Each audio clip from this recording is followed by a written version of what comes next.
कलयामि कलिध्वंसम् कविं लोकदिवाकरम् यस्य गोभिप्रकाशाभिराविद्यं निहतं तमः वाळिपरकालन् वाळिकलिकन्ये वाळिकुरयलूर् वाळवेन्दन् वाழியரோ மாயோனை வாழ்வலியால் மந்திரங்கொள் மங்கையர்கோன் தூயோன் சுடர்மானவேல் நெஞ்சுக்கிருள் கடிதீபம் அடங்கா நெடும் பிறவி நஞ்சுக்கு நல்லவமுதம் தமிழ நன்னூல் துறைகள் அஞ்சுக்கிலக்கியம் ஆரணசாரம் பரசமய பஞ்சு கனலின் பொறி பரகாலன் பனுவல்களே எங்கள் கதியே இராமானுசமுனியே சங்கை கெடுத்தாண்ட தவராசா பொங்கு புகழ் மங்கையர் கோலீந்த மறையாயிரமனைத்தும் தங்கு மனம் நீ எனக்கு தா.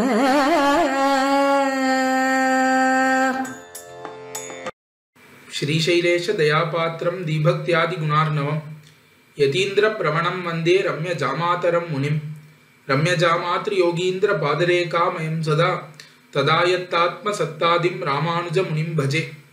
कलयामि कलिध्वंसं कविं लोकदिवाकरं यस्य गोभिः प्रकाशाभिराविद्यं निहतं तमः वाळि परकालन् वाळि कलिगन्नी वाळि कुरेलूर वाळवेन्दन् வாழியரோ மாயோனை வாழ்வலியால் மந்திரங்கொள் மங்கையர்கோன் தூயோன் சுடர்மானவேல் நெஞ்சுக்கு இருள்கடி தீபம் அடங்கா நெடும்பிறவி நஞ்சுக்கு நல்லவமுதம் தமிழ் நன்னூல் துறைகள் அஞ்சுக்கு இலக்கியம் ஆரணசாரம் பரசமய பஞ்சு கணலின் பொறி பரகாலன் பணுவல்களே எங்கள் கதியே இராமானுச முனியே சங்கெடுத்தாண்ட தவராசா பொங்குபுகழ் மங்கையர்கோனீந்த மறையாயிரமனைத்தும் தங்குமணம் நீ எனக்கு தா.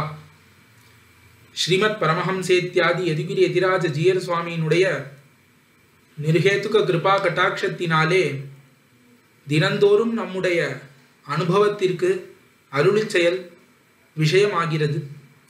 இந்த சுவாமியின் திருவடிகளுக்கு மங்களாசாசனம் செய்து அவரை முதற்கண் நமஸ்கரித்து நிற்கிறேன்.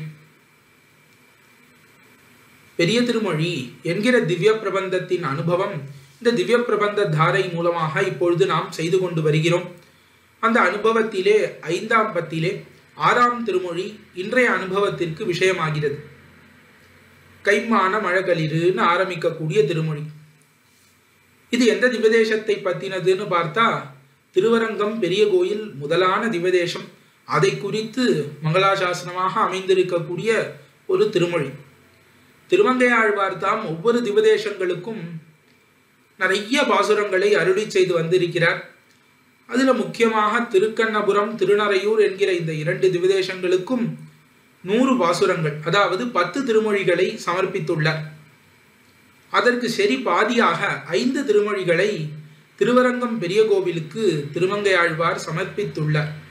இப்ப யாருக்கு நாம் முக்கியமாக ஒரு சபையிலே சம்பாவனையெல்லாம் பண்ணோமாகில் அங்கு ஆச்சாரியனும் நம்முடைய ஆச்சாரியனும் எழுந்தருளி இருந்தானாகில் அவருக்கு 2 சம்பாவனை பண்ண வேண்டும் என்று ஒரு சாஸ்திர நியதி உண்டு. இப்ப மீதி பேருக்கெல்லாம் 1000 ரூபாய் கொடுத்தா அவருக்கு 2000 ரூபாய் கொடுக்க வேண்டும், அந்த மாதிரி ஒரு நியமம். அப்படி திருவரங்கநாதனுக்கு 50 பாசுரங்கள், அதாவது 5 திருமொழிகள் கொடுத்தபடியினாலே தனக்கு ஆச்சாரியர்களாக அமைந்திருக்கக்கூடிய திருநறையூர் நம்பிக்கும் திருக்கண்ணபுரம் சவரி பெருமாளுக்கும் தலா 10 திருமொழிகளை திருமங்கையாழ்வார் சமர்ப்பித்தார். ஆகையாலே இந்த பெரிய திருமொழிக்கு தலைவரே பெரிய பெருமாள் தான்.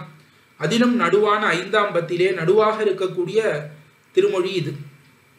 திருவரங்கம் அனுபவமான இந்த 50 பாசுரங்களுக்குள்ளே இந்த கைமான மழகளிருங்கிற பதிகத்துக்கு முன்னாடி 20 பாட்டு, பின்னாடி 20 பாட்டு. இப்ப நடுவிலே நாம் நிற்கிறோம்.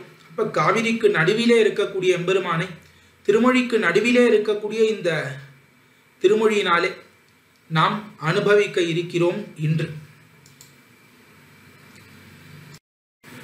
திவதேச கிரமத்திலே பார்த்தோமாகில் திருவரங்கத்திற்கு வடக்காக இருக்கக்கூடிய திருவள்ளரை என்கிற திவதேசத்தை அனுபவித்தார் திருமங்கையாழ்வார். அந்த திருவள்ளரை எம்பெருமானிடம் நின் குறைகழல் தொழுவதோர் வகை எனக் அருள் புரியேன்னு பிரார்த்தித்தார். காம்பினார் திருவேங்கட பொறுப்ப நின் காதலை அருள் எனக்கு, இப்படி அருள் புரியேன்னு பாட்டுதோறும் பிரார்த்தித்து கொண்டிருந்தார் திருமங்கையாழ்வார். எம்பெருமான் பார்த்தான், ஏதோ உனக்கு ஒண்ணுமே பண்ணாத மாதிரி அருள் புரியேன்னு இப்படி இழவாளரை போலே இப்படி கூப்பிடுறீரே ஆழ்வீர், உமக்காகத்தானே நாம் அவ்வளவும் பண்ணியிருக்கோம். உமக்காக பண்ணது, பொதுவாக பண்ணதையெல்லாம் விட்டு விடுவோம். உமக்காகத்தானே நான் 2 ஆற்றுக்கு நடுவிலே திருவரங்கம் பெரிய கோவிலிலே திருவனந்தாழ்வான் மீது பள்ளி கொண்டருள்கிறது. எதற்காக? உமக்காகத்தானே, உம்மை வாழ்விப்பதற்காகத்தானேன்னு எம்பெருமானானவன் திருவரங்கம் பெரிய கோவிலிலே தான் பள்ளி கொண்டருளக்கூடிய அந்த அழகையும், அதற்கு மேலே இருக்கக்கூடிய இந்த திருவரங்கம் பெரிய கோவிலின் ஒவ்வொரு சோலைகளையும், இந்த திருவரங்கம் பெரிய கோவில் திவதேசத்தை முழுவதுமாக ஆழ்வாருக்கு காட்டி அருள, ஆழ்வாரும் இங்கு வந்து இந்த திருவரங்கம் பெரிய கோவிலில் உள்ள எம்பெருமானையும் பெரிய பெருமாளையும், அதற்கு மேலே இந்த திருக்கோவிலை சுத்தி உள்ள சோலைகளையும், நதி வாபி தடாகங்கள்னு இருக்கக்கூடிய எல்லா இடங்களையும் கண்டு அனுபவிக்கிறார். கண்டது தென்னரங்கத்தேன்னு இப்படி எம்பெருமானை கண்டு மகிழ்ந்து பேசக்கூடிய பாசுரமாக அமைந்தது உந்திமேல் என்கிற முதல் பதிகம். இப்படி ஆழ்வாருக்கு அனுபவமாக சென்றது ஒரு காலத்திலே தடைப்பட்டது. ஆழ்வார் பார்த்தார், எம்பெருமான் இப்படி கண்ணுக்கு விஷயமாக திருவரங்கம் பெரிய கோவிலிலே கண்வளர்ந்தருளுகிறான். இப்படி இருந்தும் ஏதோ பரமபதத்துல போய் கைங்கரியம் பண்ணணும்னு ஆசைப்பட்டா கிடைக்காம போனா ஏதாவது மனசை தேத்தி கொள்ளலாம். ஆனா இப்படி எம்பெருமான் கண்முன்பே இருந்தும் ஆசைப்பட்ட கைங்கரியம் ஆழ்வாருக்கு கிடைக்கவில்லை. ஆகையாலே மனதிலே ஒரு துக்கம் வந்தது. அந்த அவசாதத்தை ஒரு தாயார் பாசுரத்திலே பேசினார் வெறுவாதாள் என்கிற திருமொழியினாலே. அதாவது எம்பெருமானை கலந்து பிரிந்தாள் ஒரு பிராட்டி, ஒரு பெண் பிள்ளை, பரகால நாயகி. அவள் படக்கூடிய வியசனத்தை எல்லாம், அவள் வாய் வெறுவதல் என்ன, அவள் சொல்லக்கூடிய வார்த்தைகள் என்ன, அவள் இருக்கக்கூடிய தசை என்ன, இது எல்லாவற்றையும் ஒரு தாயார் பாசுரத்தினாலே வெளியிட்டார் வெறுவாதாள் வாய் வெறுவி என்கிற இந்த திருமொழியிலே. அதாவது இந்த பெண் பிள்ளை வாய் திறந்து சொல்லுவதற்கு கூட வார்த்தை இல்லை, அவள் மயங்கி கிடக்கிறாள். தாயார் வார்த்தையினாலே பேசும்படியான ஒரு நிலைமை இந்த பரகால நாயகிக்கு நேர்ந்தது. பெரிய பெருமாளிடம் இப்படி இருக்கக்கூடிய இந்த நிலையை பார்த்தார் பெரிய பெருமாள். இவளுக்கு அனுகிரகம் பண்ண வேண்டும்னு திருவுள்ளத்திலே சங்கல்பித்தான். அதே சமயம் எதேர்ச்சியாக மறவாதே எப்பொழுதும் மாயவனே மாதவனே என்கின்றாளால் என்று இவள் பலகாலம் திருநாமங்களை சொல்லிக்கொண்டே இருந்தாள் பரகால நாயகி. தான் திருநாமத்தை சொன்னதாலும் அத்தை திருத்தாயார் மறவாதே எப்பொழுதும் மாயவனே மாதவனே என்கின்றாளால்னு இவள் இப்படி மாயவனே மாதவனேன்னு எப்பொழுதும் இதையே சொல்லிட்டு இருக்கா. இவ ஒரு வார்த்தை இவ வாயை திறந்து பேசினா திருவரங்கம்னு சொல்றா, அதை தவிர வேற எதுவும் சொல்லவில்லை என்று இப்படி திருநாம சங்கீர்த்தனத்தை பரகால நாயகியும் செய்து, அதற்கு மேலே பரகால நாயகியினுடைய திருத்தாயாரும் இவள் இப்படி மாயவனே மாதவனேன்னு சொல்கிறாள்னு அதை அனுபாஷிக்க மறுபடி பின்தொடர்ந்து சொல்ல இந்த திருநாம பிரபாவத்தினாலே கொஞ்சம் தெளிவு ஏற்படுகிறது பரகால நாயகிக்கு. அவர் மறுபடி தாமான தசைக்கு வருகிறார் திருமங்கை ஆழ்வார். இப்படி ஆழ்வார் சற்றே தெளிந்தவாறே பெரிய பெருமாள் பார்த்தார், இதை நாம் விடவே கூடாது, ஆழ்வாரை விடவே கூடாதுன்னு ஆழ்வாரை பார்த்து பேசுகிறார். ஆழ்வீர், ஏன் இப்படி கிடந்து படுகிறீர்? எதற்காக உமக்கு இப்படி ஒரு அவஸ்தை அப்படின்னு கேட்டார். அடியனுக்கு கைங்கரியம் பிரார்த்தித்து வந்தேன், தேவர் ஒரு வாய் திறந்து இதை பண்ணு அப்படின்னு ஒன்று நியமிக்கலையேன்னு இந்த ஒரு அவஸ்தை ஏற்பட்டதுன்னு சொன்னார் ஆழ்வார். உடனே பெருமாள் பார்த்தார், இது என்ன பரமபதம், அந்த பரமபதத்திலே அயர்வரும் அமரர்கள் அதிபதியாக அனைவரும் கைங்கரியம் பண்ண தான் தனிநாயகமாக வீத்திருக்கக்கூடிய அந்த நிலைமை, அதையெல்லாம் விட்டுட்டு இந்த பூமியிலே வந்து பல அவதாரங்கள், கண்ணனாக என்ன ராமனாக என்ன இப்படி பற்பல அவதாரங்களை எம்பெருமான் எடுத்துக்கொண்டான். எதற்காக? எல்லாம் உமக்காகத்தானே, உம்மை ஈடுபடுத்தி கொள்ளத்தானேன்னு எம்பெருமான் சொன்னான். அந்த அவதாரங்கள் எல்லாம் ஈடுபடுத்தித்து தான். அந்த அவதார சௌலபியத்திலே நான் ஈடுபட்டேன். இருந்தாலும் அது காதாச்சித்கம். அதாவது ஏதோ ஒரு காலத்தில் அவதரித்தாய், ராமனாக அவதரித்தாய், 11,000 வருடங்கள் இருந்தாய், கிளம்பி போனாய். கண்ணனாக அவதரித்தாய், சிறிது காலம் இருந்தாய், போனாய். ஆக அதெல்லாம் ஒரு ஒரு காலத்துல அந்தந்த காலத்துல யாரு வாழ்ந்தார்களோ அவர்களுக்கு தான் அந்த அனுபவம் கிடைத்ததே ஒழிய எல்லாருக்குமான அனுபவமா அது இல்லையே. ஆகையாலே இந்த அவதாரங்களும் அவ்வளவா பிரயோஜனமாகவில்லை அப்படின்னு ஆழ்வார் சொல்ல, எம்பெருமான் இந்த அவதாரங்களை விடும். அந்த அவதாரங்களை விட்டாலும் எப்பொழுதும் இந்த இருக்கக்கூடிய எவ்வளவோ பாபிஷ்டரான மனிதர்கள் கண்ணுக்கு கூட தெரியும்படிக்கு அர்ச்சாவதாரமாக ஒவ்வொரு வீடுகளிலும் ஒவ்வொரு கோவில்களிலும் நாம் வந்து வசிக்கிறோமே, அது யாருக்காக? உமக்காக வண்ணம். இப்ப எம்பெருமான் கோவில்களிலே இருப்பது எதற்காகன்னா ஆழ்வார் நெஞ்சுக்குள்ளே போவதற்காக. ஆழ்வார் நெஞ்சுக்குள்ளே போகணும், அதற்காக கோவில்ல வந்து தங்குகிறான். அங்க வந்து தங்கி அங்கிருந்து ஆழ்வார் நெஞ்சுக்குள்ளே குதித்து நெஞ்சை பற்றி கொள்கிறான் எம்பெருமான். ஆகையாலே அதற்கு தானே.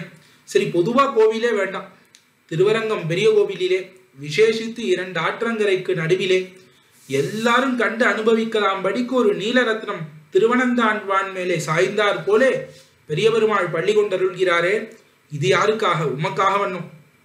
ஆழ்வீர், இதுவும் உமக்காகன்னு எடுத்து காண்பித்தார் பெரிய பெருமாள். தன்னுடைய திருமேனியை, சொரூப ரூப குண விபூதிகள் அனைத்தையும் ஆழ்வாருக்கு காட்டி கொடுக்கிறார்.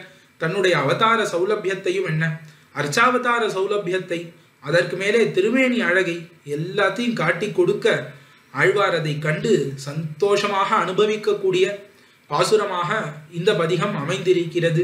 யான் கண்டது அணிநீர் தென்னரங்கத்தே, யான் கண்டது தென்னரங்கத்தேன்னு நான் சேவித்தேன், தொழுதேன், அனுபவித்தேன்னு சொல்லக்கூடிய சந்தோஷமான பாசுரங்களாக இந்த பாசுரங்கள் அமைந்திருக்கிறது. எம்பெருமான் பார்த்தான், இதற்கு மேல என்ன வேணும் ஆழ்வீர் உமக்கு? உம்முடைய பாரமெல்லாம், உம்முடைய பரமெல்லாம் என் தலையிலே போட்டு விட்டு நீர் இருக்கக்கூடிய ஒரு இருப்பு, இப்படி ஒரு இருப்பு உமக்கு நான் கொடுத்திருக்கேன், இதற்கு மேல என்ன வேண்டும்னு எம்பெருமான் காட்டி கொடுக்கிறான். தன்னுடைய அனைத்தையும் சர்வஸ்வத்தையும் காட்டி கொடுத்தான் பெரிய பெருமாள். அதை கண்டு திருவரங்கநாதனிடத்திலேயே அனைத்து அவதாரங்களின் அனுபவத்தையும் அனைத்து திவ்யதேசங்களின் அனுபவத்தையும் சேர்த்து இந்த அவதாரங்களை எடுத்த கண்ணனையும் ராமனையும் திருக்குறுங்குடி எம்பெருமானையும் திருக்கோவல் ஆயனையும் இங்கு திருவரங்கத்திலே நான் பெரிய பெருமாளிடத்திலே கண்டேன்னு திருப்பானாழ்வார் அமலநாதிபிரானிலே கண்டார் போலே திருமங்கை ஆழ்வாரும் இந்த பதிகத்திலே நிலையாக நின்று கண்டு அனுபவித்து கிருஷ்டராக பேசக்கூடிய திருமொழியாக அமைந்திருக்கிறது கைமான மழகளிரு என்கிற இந்த திருமொழி. ஸ்ரீராமாயணத்திலே ஸ்ரீ கோசலையார் அவள் என்ன பண்ணா, நான் ஏகபுத்திரை, எனக்கு ஒரே ஒரு பையன்தான் ராமா, நீ ஒருத்தன்தான், நீ என்னை விட்டு இப்படி காட்டுக்கு போகலாமா, நானும் உன் பின்னாடியே வருகிறேன்னு சொன்னாள். இப்ப பெருமாள் என்ன பண்ணார், நீ சொல்வது தர்மஹானி, இப்படி ஒரு தர்ம பத்னி பேசக்கூடாது. இப்ப கணவன் இருக்கும் பொழுது பிள்ளையோடு போதல்ங்கிறது ஒரு சிறந்த பதிவிரதைக்கு சேராது. ஆகையாலே நீ இங்கே இருக்க வேண்டும்னு பெருமாள் உபதேசித்தார். அந்த உபதேசத்தை கேட்டு சந்தோஷமாக பெருமாளுக்கு மங்களாசாசனத்தை செய்து காப்பிட்டு பெருமாளை காட்டுக்கு அனுப்பி வைத்தாள் கௌசல்யா தேவியார். அதுபோலவே இங்கும் பெரிய பெருமாள் ஆழ்வாருக்கு தன்னை காட்டி கொடுக்க ஆழ்வாரும் இருந்து கிருஷ்டராக அனுபவிக்கக்கூடிய திருமொழியாக இது அமைந்திருக்கிறது.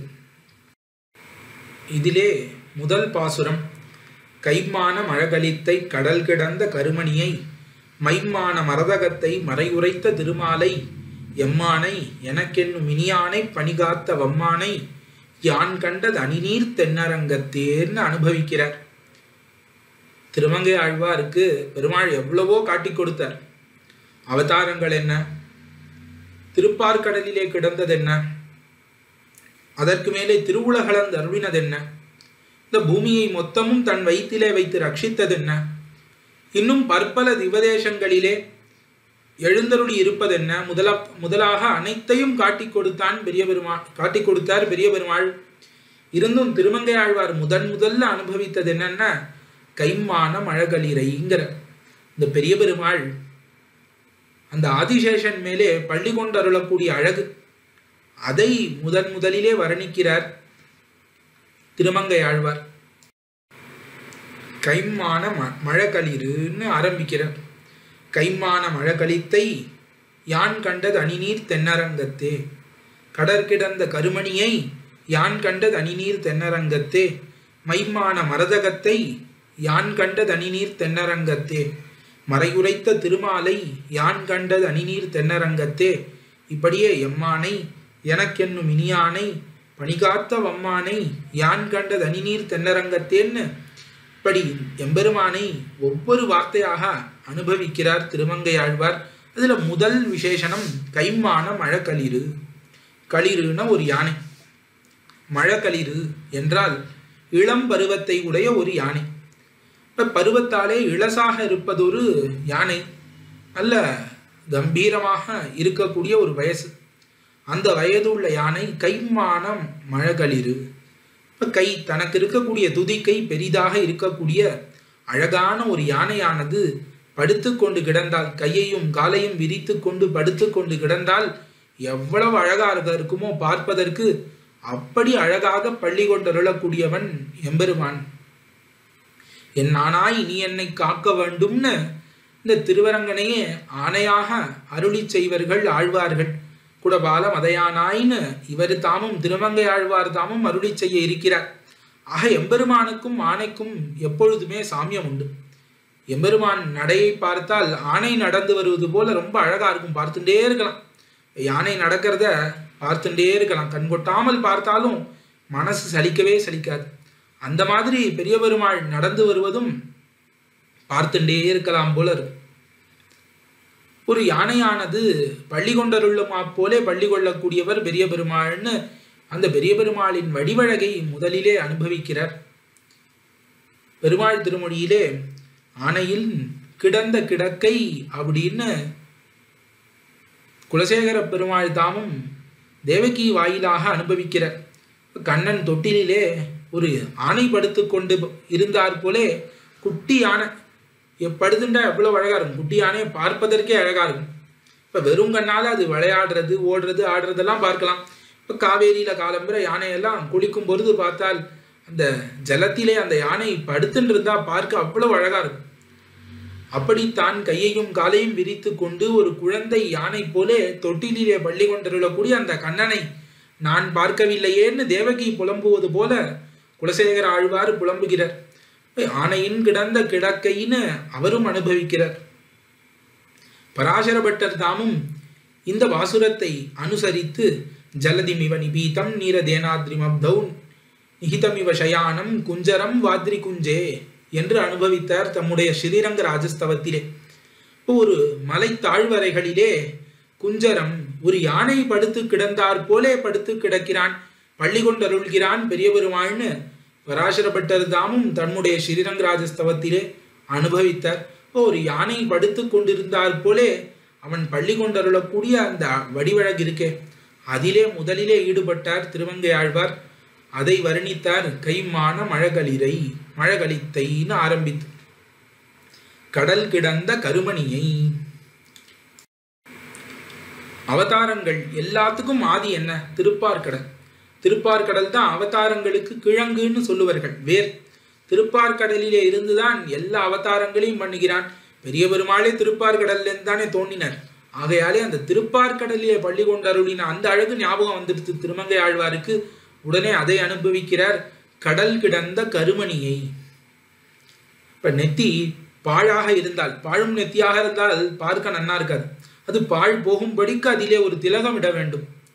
அந்த மாதிரி இந்த திருப்பார்கடல் பாழ் தீரும்படிக்கு ஒரு நீலரத்னம் திருவனந்தாழ்வான் மேலே சாய்ந்தார் போலே கடலிலே கருமணியாக துயில் கொண்டருள்வான் திருப்பார்கடல் நாதன். அப்படி இருக்கக்கூடியவனை நான் திருவரங்கத்திலே கண்டேன்னு இரண்டாவது அனுபவித்தார். மைம்மான மரதகத்தை. ஒரு மரதகம், பச்சை மாமலை போல் மேனின்னு மரதக பச்சை போன்று பள்ளி கொண்டருளக்கூடியவன். மரகத மலையே இருந்தால் எப்படி இருக்கும், அந்த மாதிரி இருக்கக்கூடிய பெரிய பெருமாள். அதுவும் மைம்மான மரதகம். மைமானம்னா அந்த கருமை அது இன்னும் ரொம்ப உரைத்து இருக்கிறது. அதாவது இவ்வளவு கருப்பா இருக்கக்கூடிய பொருள் இந்த உலகத்திலே சொல்ல முடியாது. அப்படி மை ஏறி இருக்கக்கூடிய ஒரு மரதக மலை போன்று வள்ளி கொண்டருளக்கூடிய அந்த எம்பெருமானை கண்டேன். மறை உரைத்த திருமாலை. இப்ப மறைகளாலே வேதங்களாலே உரைக்கப்பட்ட திருமால், சொல்லப்பட்ட பிரதிபாதிக்கப்பட்ட அந்த திருமாலை நான் கண்டேன். இப்ப மறைகளாலே உரைக்கப்பட்டவன் யார் அப்படிங்கிற கேள்விக்கு திருமால் ஸ்ரீயப்பதி தான் வேத பிரதிபாத்தியன் என்கிற அர்த்தத்தையும் காட்டி அருளினார் திருமங்கை ஆழ்வார் இந்த மறை உரைத்த திருமாலை என்பதினாலே. அதற்கு மேலே எம்மானை, இந்த திருமால்னு இந்த இருவருமான சேர்த்தி இருக்கே, இதை காட்டி என்னை தனக்காக எழுதி கொண்டான், என்னுடைய சுவாமின்னு அனுபவித்த இந்த சேர்த்தியை காண்பித்து தான் நான் உன்னுடையவன் என்னை எழுதி வாங்கி கொண்டான் எம்பெருமான். எம்மானாக இருக்கிறான், எம்மானை எனக்கென்னும் இனியானை. ரொம்ப அழகாக சாதிக்கிறார் பெரியவாச்சான் பிள்ளை. எனக்கு என்னும் இனியானைனார் திருமங்கை ஆழ்வார். இப்ப நமக்கெல்லாம் இந்த உலகத்துல இனியவர்கள் இருப்பார்கள். அவர்களை பார்த்தா சந்தோஷம் ஏற்படும், அவர்களை பார்க்கலன்னா வருத்தம் ஏற்படும். இதெல்லாம் சத்தியம்தான், நடக்கும்.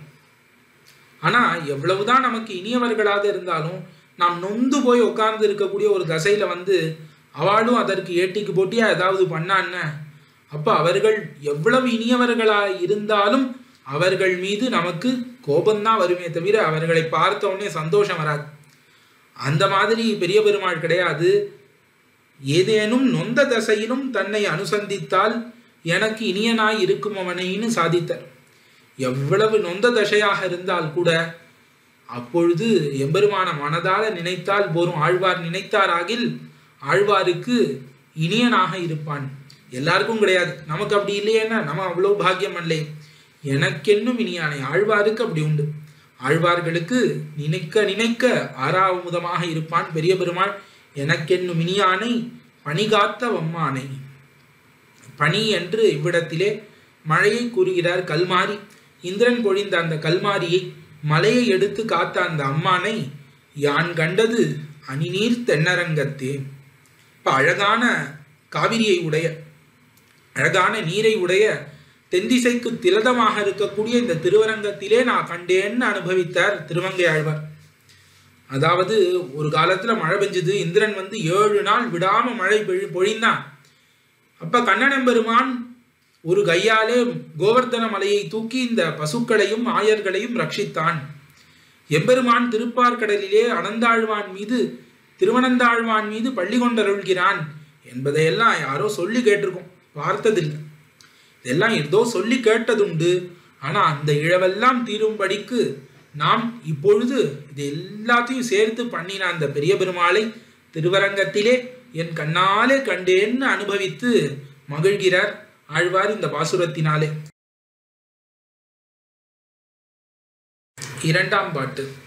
பேரானை குறுங்குடி எம்பெருமானை, திருத்தன்கால் ஊரானை கரம்பனூர் உத்தமனை, முத்திலங்கு காரார்த்தின் கடலேழும் மலையேழு உலகேழுண்டும் ஆறாது நெருந்தானை கண்டது தென் அரங்கத்தே என்று 2ஆம் பாசுரம்.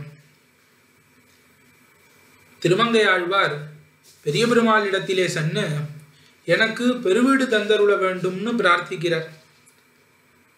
அப்பொழுது பெரிய பெருமாள் உம்முடைய அபேட்சிதம் உமக்கு தெற்கு திருவீட்டிலே தருகிறோம்னு சொல்லி அனுப்பினார். திருக்குறுங்குடிக்கு திருமங்கை ஆழ்வாரை அனுப்பினார்னு ஒரு சரித்திரம் உண்டு. அதை அடிவொற்றி பார்த்தால் திருக்குறுங்குடியிலே திருமங்கை ஆழ்வாருக்கு ஒரு விசேஷ ஈடுபாடு ஒன்று அங்கு உண்டு. ஆகையாலே மற்றுமுண்டான திவ்யதேசங்கள், அதோடு திருக்குறுங்குடி, இந்த திவ்யதேசத்திலே உள்ள எல்லா எம்பெருமானையும் சேர்த்து திருவரங்கத்திலே அனுபவித்தேன்னு இந்த பாசுரத்தினாலே அருளி செய்கிறார். முதல்ல பேரானை, திருப்பேர் நகர் என்று திவ்யதேசத்தினுடைய திருநாமம். திருப்பேர் நகரான் திருமாலிருஞ்சோலைன்னு நம்மாழ்வார் கடைசியாக அனுபவித்த திவ்யதேசம் திருப்பேர் நகர். திருவரங்கம் பெரிய கோயிலுக்கு கிழக்கே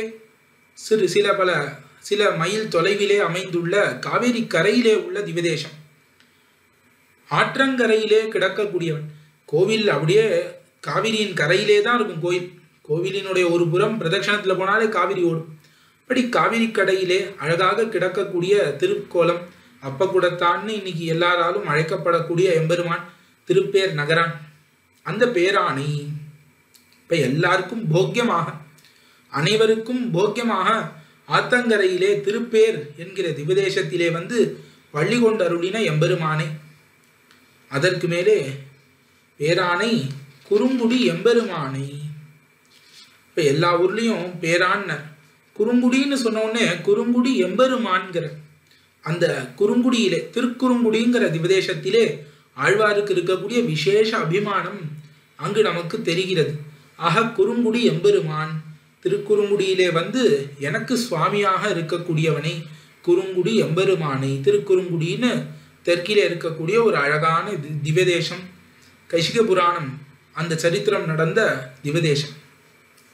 திருத்தன்கால் ஊராணை. திருத்தன்கால் என்கிற திவதேசத்திலே எழுந்தருளி இருக்கக்கூடியவன். ஸ்ரீவில்லிபுத்தூருக்கு அருகிலே திருத்தன்கால்னு அழகான திவதேசத்திலே எம்பெருமான் எழுந்தருளி இருக்கிறான். அந்த திவதேசத்துல எப்படி எழுந்தருளி இருக்கிறான்னா, தான் சுவாமி, மீதி பேர்லாம் என் ஊர்ல இருக்கக்கூடியவர்கள், தான் அரசன், மீதி பேர்லாம் பிரஜைகள்னு எழுந்தருளி இருக்கவில்லை. அந்த ஊர்ல இருக்கக்கூடிய எம்பெருமானுடைய சௌலபியம் எப்படின்னா, திருத்தன்கால் ஊரான் அப்படிங்கிறார். அந்த ஊரை சேர்ந்தவன். அவ்வூரில் உள்ளவர்கள், அந்த ஊரில் உள்ளவர்களுக்குள்ளே இவனும் ஒருவனாக, ஒரு வேறுபாடு தெரியாது. அந்த ஊர்ல இருக்கிறவா எல்லாரும் இவனை மாதிரியே இருப்பான்னு, அந்த ஊரிலே தானும் ஒருவனாக எழுந்தருளி இருக்கிறான்னு கருத்தில் கொண்டு திருத்தன்கால் ஊரானைன்னு அருளி செய்கிறார் திருமங்கை ஆழ்வார். அடுத்தது கரம்பனூர் உத்தமனை. இது திருக்கரம்பனூர்ங்கிற திவதேசம்.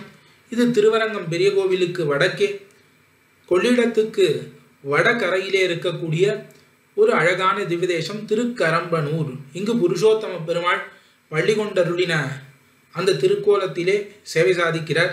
இங்கே உத்தமன்னு ஆழ்வார் விவகாரம் என்ற இந்த திவதேசத்துக்கு இது ஒண்ணுதான் பாசுரம். கரம்பனூர், திருக்கரம்பனூர்னு இந்த திவதேசத்துக்கு திருநாமம். பிண்டியார் மண்டையேந்தி பிறர்மனை திரிதந்துண்ணும் முண்டியான் சாபம் தீர்த்த ஒருவனூர் உலகமேத்தும் கண்டியூர் என்று திருக்கண்டியூர் திவதேசத்துல நடந்த அதே சரித்திரம் இங்கேயும் சிவபெருமானின் சாபத்தை போக்கக்கூடிய அந்த அவனுடைய கபாலி வேஷத்தை போக்கின எம்பெருமான் புருஷோத்தமன் என்கிற திருநாமத்தோடே இங்கு பள்ளி கொண்டருள்கிறான். தானே மும்மூர்த்திகளுக்குள்ளும் தலைவன் என்பதை வெளிக்காட்டி கொண்டு எழுந்தருளி இருக்கக்கூடிய ஒரு அழகான க்ஷேத்திரம். அந்த க்ஷேத்திரத்தை வர்ணிக்கிறார் கரம்பனூர் உத்தமனை. இப்ப திருவள்ளரையிலேருந்து திருவரங்கத்துக்கு நடுவாக இருக்கக்கூடிய க்ஷேத்திரம், வழிக்கரையிலே இருக்கிறது. இந்த இடத்துல பெரியவாச்சான் பிள்ளை காட்டுகிறார், திருவாசலுக்கு ஒரு கதவிடாதே வந்து கிடக்கிறவன்.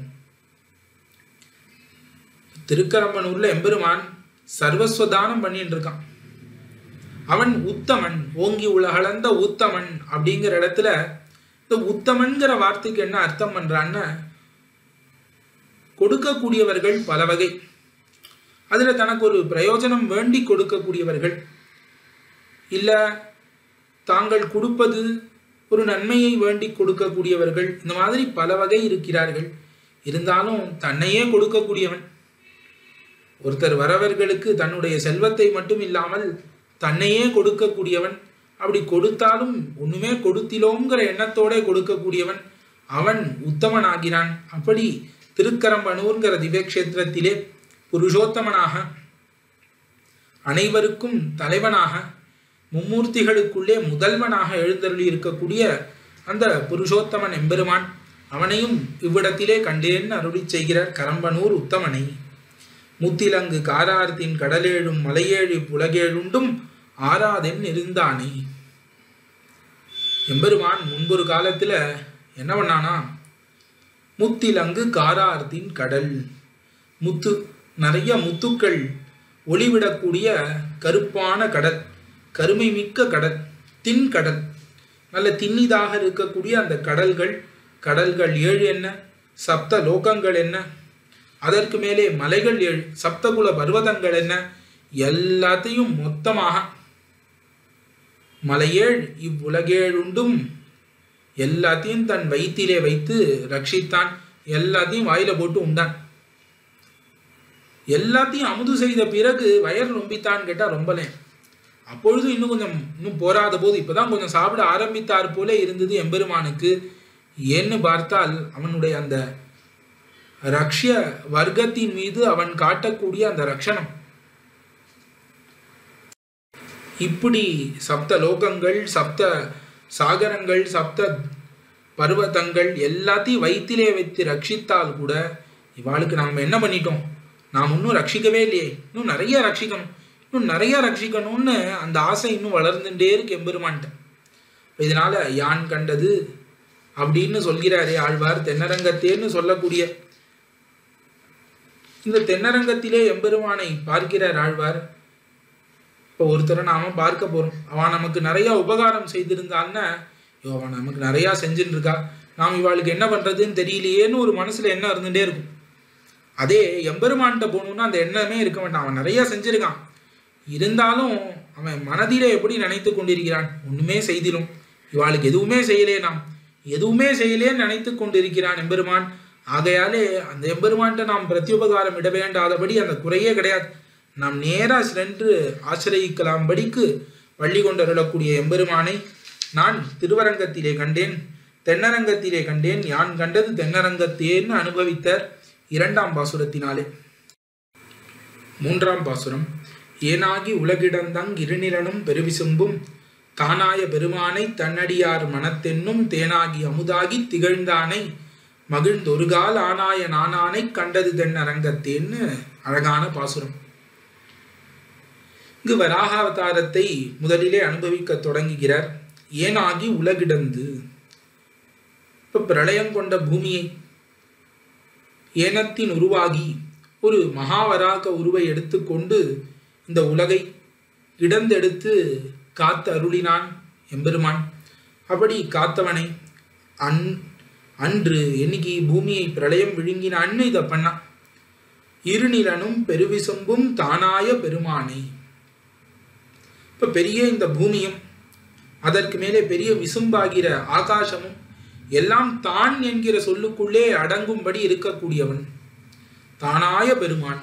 அதாவது இந்த பூமியாக இருக்கட்டும், ஆகாயமாக இருக்கட்டும், எல்லாத்துக்கும் அந்தராத்மாவாக இருந்து கொண்டு அவைகள் இவனுக்கு ஷரீரமாக, இவன் ஷரீரியாக, ஷரீரத்தை குறிக்கக்கூடிய வார்த்தையானது ஆத்மாவையும் சேர்த்து குறிக்கும் பிரகாரத்திலே எம்பெருமான்னு சொன்னா எம்பெருமான், அவனுடைய உடல் எல்லாமே சேர்த்து குறிக்கும்படிக்கு இந்த பூமின்னு சொன்னாலும் எம்பெருமான், அந்தரிக்ஷம்னு சொன்னாலும் எம்பெருமான், எம்பெருமான்னு சொல்கிற வார்த்தையும் இவர்களிடத்திலே வரும்படிக்கு எம்பெருமானுக்கு ஷரீரமாக இருந்து கொண்டு தான் எம்பெருமான்னு சொல்லிட்டா அவனுடைய ஷரீரமான எல்லாமே அவனுக்குள்ளே அடங்கும்படி இருக்கக்கூடிய இந்த சர்வேஸ்வரன் இருக்கானே, அப்படிப்பட்டவனை நான் கண்டேன். தானாய பெருமானை தன்னடியார் மனத்தென்னும் தேனாகி அமுதாகி திகழ்ந்தானை அப்படின்னு சொல்கிறார். இப்ப இந்த உடம்பு இருக்கு, இந்த உடம்புக்குள்ளே ஆத்மா இருக்கிறது. இந்த ஆத்மாவுக்கு தான் ஞானம் இருக்கிறது, வலி துன்பம் சுகம் எல்லாமே இந்த ஆத்மாவுக்கு தான் வந்து சேருகிறது. ஆனா இந்த உடம்பிலே கீழே காலில் எங்கேயோ ஒரு இடத்துல முள்ளு குத்திச்சுன்னா வலி யார் அனுபவிக்கிறா? இந்த ஆத்மா தானே அனுபவிக்கிறது. ஆகையாலே இந்த உலகத்துக்கு வரக்கூடிய துன்பங்களை எல்லாம் தான் ஆத்மாவாக இருந்து கொண்டு அதெல்லாம் தன்னதாம்படிக்கு பார்த்து இந்த உலகத்தை ரட்சிக்கக்கூடிய எம்பெருமான்கிற இந்த இருநிலனும் பெருவிசும்பும் தானாய பெருமான் என்பதை நன்னா அனுசந்திப்பர்கள் அடியார்கள். அப்படிப்பட்ட அடியார்கள் இருக்கிறார்களே, அந்த அடியார்களுக்கு தன்னடியார் அவர்களுடைய மனசிலே போக்கியமாக ஒரு தேனை போலவும் ஒரு அமுதத்தை போலவும் இருக்கக்கூடியவன். அப்படி மட்டும் இல்ல, அப்படி இருந்தால்தான் அதனால திகழ்கிறான் எம்பெருமான், உஜ்வலன் ஆகிறான். அடியார் மனதுக்குள்ளே போகும் வரைக்கும் அவன் ஏதோ ஒரு குறைபட்டு தான் கிடக்கிறான். எப்ப அடியார் மனசுக்குள்ளே போய் அங்கு தேனும் அமுதுமாக தித்திக்கிறானோ அப்பதான் அவன் திகழ்கிறான். அப்பதான் அவனுக்கு ஒரு ஔஜ்வல்யமே வருது, உடம்புல காந்தியே வருது, மனசு நிறைந்து இருக்கு. அப்பதான் எம்பெருமானுக்குன்னு காண்பிக்கிறார். தேனாகி அமுதாகி திகழ்ந்தானை மகிழ்ந்து ஒருகால் ஆனாய நானானே. கிருஷ்ணனாய் வந்து அவதரிக்கிறான் எம்பெருமான். கிருஷ்ணனாய் வந்து அவதரித்து எப்படி அவதரிக்கிறான்னா மகிழ்ந்து ஒரு கால். ஏதோ நாம் பரமபதத்துல இருக்கோம், இங்க வந்து ஏதோ ஆயர் குலத்துல பசுமைக்க வேண்டித்து நமக்கு தலையெழுத்தே அப்படின்னு ஏதோ குறைபட்டு கொண்டு செய்யாமல் அதையும் மகிழ்ச்சியோடு, இதுதான் நமக்கு பரம பிரயோஜனம். பரமபதத்துல இருக்கிறத காட்டிலும் திவத்திலும் பசுநிறை மேய்ப்புவத்தின்னு பரமபதத்திலே இருப்பதை காட்டிலும் இங்க வந்து இந்த பசுமைத்தல் தான் தனக்கு ஆனந்தம் என்னும்படி இருக்கக்கூடிய எம்பெருமான் மகிழ்ந்து ஒரு கால ஆனாய நானானே. இப்படியாவது இவளை ரட்சிக்க முடியறது அப்படின்னு ரொம்ப சந்தோஷம். இப்படியாவது இவர்களை ரட்சிக்க முடியறதேங்கிற அந்த சந்தோஷத்திலே பண்டொருகால் பசுக்களையும் கண்ணுகளையும் மேய்க்கும்படிக்கு இடையனாக வந்து அவதரித்த அந்த எம்பெருமானை நான் திருவரங்கத்திலே கண்டேன். ஒருகால் ஆனாய நானானை கண்டது தென் அரங்கத்தே என்று அனுபவித்தார் இந்த பாசுரத்தினாலே. இதற்கு அடுத்ததாக 4ஆம் பாசுரம். வளர்ந்தவனை தடங்கடலுள் வலியுருவில் திரிசகடம் தளர்ந்ததிர உதைத்தவனை தரியாதன் இரணியனை பிளந்தவனை பெருநில மீரடி நீட்டி பண்டொரு நாள் அளந்தவனை யான் கண்ட தனிநீர் தென்னரங்கத்தே. வளர்ந்தவனை தடங்கடலுள் வளர்ந்தவனை. இப்ப பெரிய திருப்பார் கடலிலே தடம் கடல் நல்ல பரப்பை உடைத்து ஆக ரொம்ப பெருசா இருக்கக்கூடிய திருப்பார் கடலிலே இந்த அவதாரங்கள் எல்லாம் பண்ணுவதற்கு கிழங்காக இப்ப நாத்து நடுறதுன்னு சொல்லுவா. பெரிய அறுவடை பண்ணுவதற்கு முதலடியாக நாத்து நடுமா போலே எம்பெருமான் பரமபதத்தை விட்டு முதல்ல எங்க வந்து பள்ளி கொண்டருளினான்? திருப்பார் கடலிலே வந்து பள்ளி கொண்டருளினான். இப்ப அவதாரங்களுக்கெல்லாம் அடியாக இருக்கக்கூடிய இடம் அது. அங்கு வந்து வளர்ந்தவனை, வளர்தல் கண் வளர்தல், தடங்கடலுள் பள்ளி கொண்டு அருளினவனை என்று அர்த்தம். இப்படி அங்கு கண் வளர்ந்தருளினவனை வலியுருவில் திரிசகடம் தளர்ந்து அதிர உதைத்தவனை. இப்ப வலி உருவில், இப்ப வலின்னா ரொம்ப திருடம், ரொம்ப பலமான உருவை எடுத்துக்கொண்டு சரீரத்தை எடுத்துக்கொண்டு வந்த இந்த சகடாசுரன் அவனை உதைத்தான் எம்பெருமான். இப்ப திருப்பார் கடல்ல வந்து பள்ளி கொண்டு அருளினான் முதல்ல. அப்புறம் கீழே பார்த்தா பூமியில அசுரர்கள் எல்லாம் பெருசா ஆட்டம் போட ஆரம்பித்த உடனே இவர்களை அழிக்க வேண்டும்னு இங்கு வந்து அவதரித்தான் கண்ணனாக. இப்போ ஒரு அசுரன் ஒரு திருடமான உடலை எடுத்துக்கொண்டு சகடமாக மாறி எம்பெருமானை அழிக்க வரும்போது தளர்ந்து அதிர உதைத்தவனை, அது அப்படியே சின்ன பின்னமாக ஆகும்படிக்கு, அப்படி உடைந்து போகும்படிக்கு, அதுல இருக்கக்கூடிய கட்டெல்லாம் அவிழ்ந்து அது உடைந்து சிதறி போகும்படிக்கு எம்பெருமான் தன்னுடைய திருக்கால்களாலே உதைந்தான். அப்படிப்பட்டவனை நான் திருவரங்கத்திலே கண்டேன் என்று அனுபவிக்கிறார். அதற்கு மேலே தரியாதன் இரணியனை பிளந்தவனை. தரியாது நெஞ்சு பொறுக்கல. எப்பொழுது? பிரஹ்லாத ஆழ்வானுக்கு ஒரு பரிபவம் நேர்ந்த பொழுது நெஞ்சு பொறுக்கவில்லை எம்பெருமானுக்கு. அவனை தூக்கி கடலிலே போடுவதென்ன, அவன் மேலே மலையை வைத்து அமுக்குவதென்ன, விஷம் கொடுப்பதென்ன, இந்த மாதிரிலாம் இரணியன் பண்ண ஆரம்பித்த உடனே அதை தரிக்க மாட்டாமல், இப்படி நம் பக்தனை இப்படி பண்ணுகிறானேன்னு தரிக்க முடியாமல் வந்து அவதரித்தான். எப்படி? தரியாதன் இரணியனை பிளந்தவனை.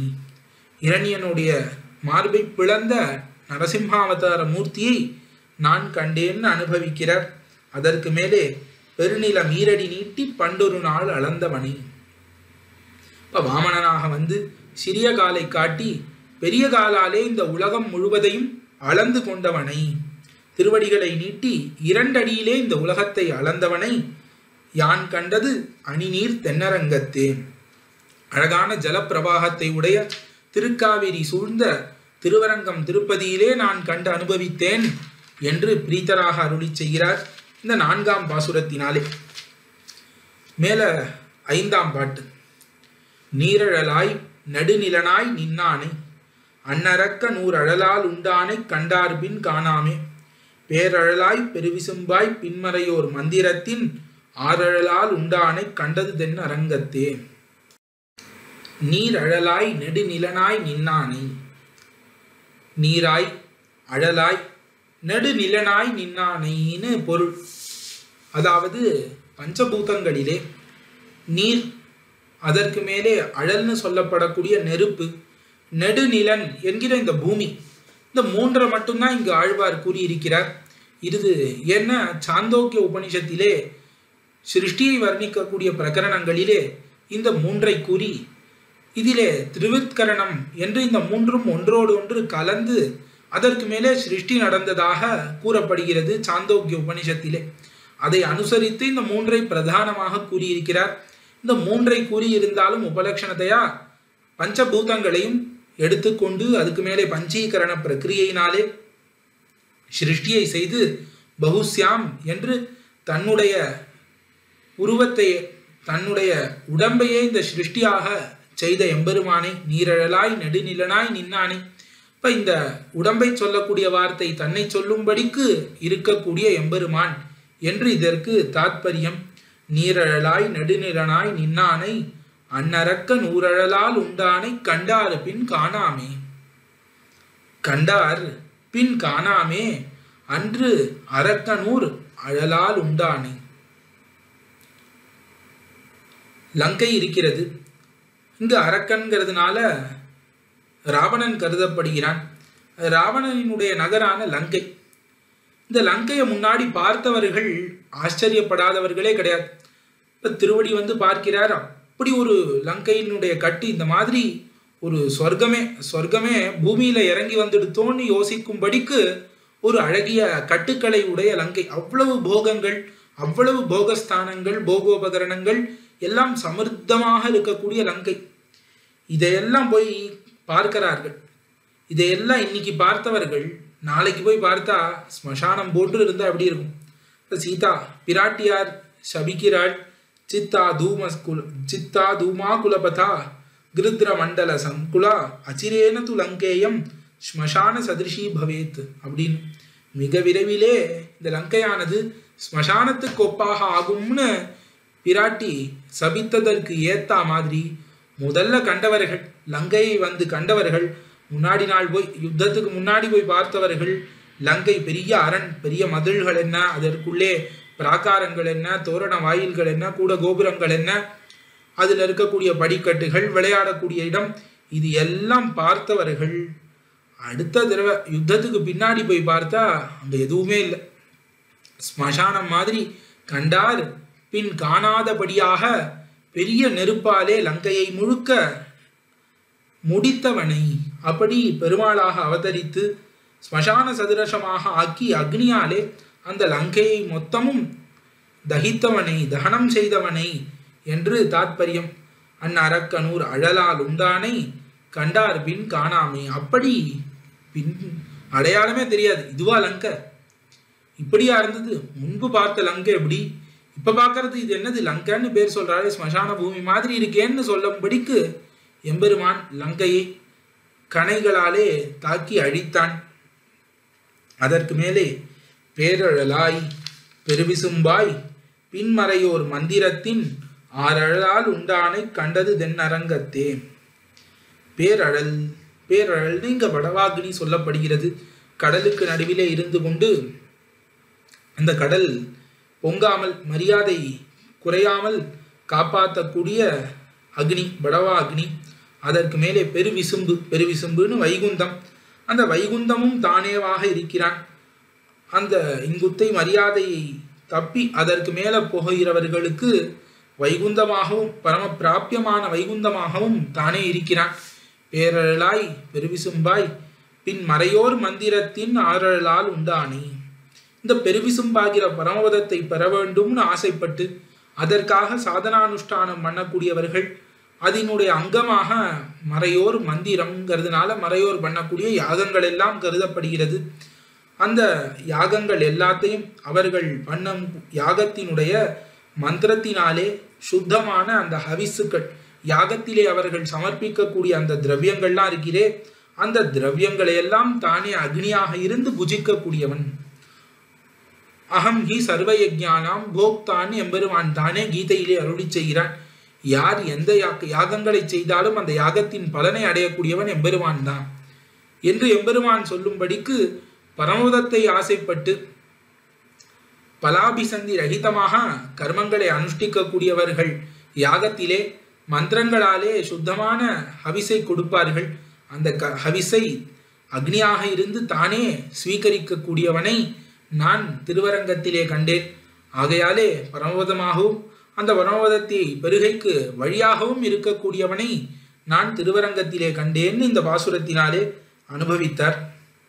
மேல தஞ்சினத்தை தவிர்த்தடைந்தார் தவநெறியை தரியாது கஞ்சனை கொன் அன்னுலகம் உண்டுமிழ்ந்த கற்பகத்தை வெஞ்சினத்த கொடுந்தொழிலோன் விசையுருவை அசைவித்த அஞ்சிரை புட்பாகனை யான் கண்டது தென்னரங்கத்தே. தம் சினத்தை தவிர்த்தடைந்தார் தவநெறியை, அதாவது அவரவர்கள் தங்களுடைய கோபத்தை கட்டுப்படுத்தி கோபத்தை விட்டுவிட்டு எம்பெருமானை அடைந்தவர்களுக்கு உபாயமாக இருக்கக்கூடியவன்னு அர்த்தம். தவநெறி என்கையாலே உபாயம் காட்டப்படுகிறது. எம்பெருமான் தான் மோட்சத்திற்கு உபாயமாக ஆகிறான். யாருக்குன்னா அடைந்தவர்களுக்கு.